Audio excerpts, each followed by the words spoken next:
मुफ्ती साहब के YouTube channels को सब्सक्राइब कीजिए और इनके ताज़ा बयानात के जरिए अपनी इल्मी, इस्लाही और फिक्री अबियारी करते रहिए। एक सहाबी सफ़र से वापस आए,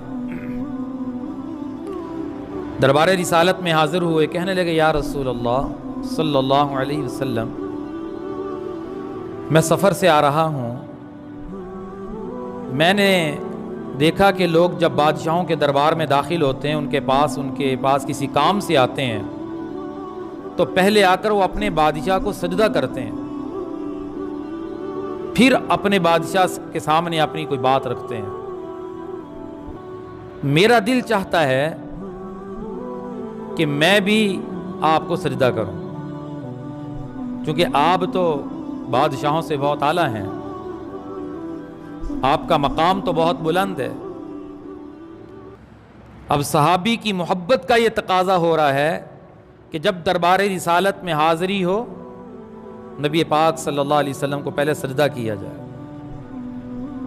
तो जब उसने ये बात आपके सामने कही तो आपने फरमाया, मेरी उम्मत में, मेरी शरीयत में अल्लाह की ज़ात के अलावा किसी को सजदा जायज़ नहीं है।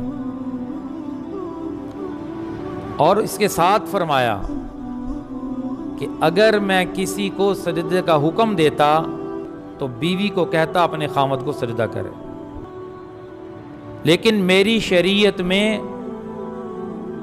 अल्लाह की ज़ात के अलावा किसी को सजदा जायज़ नहीं है।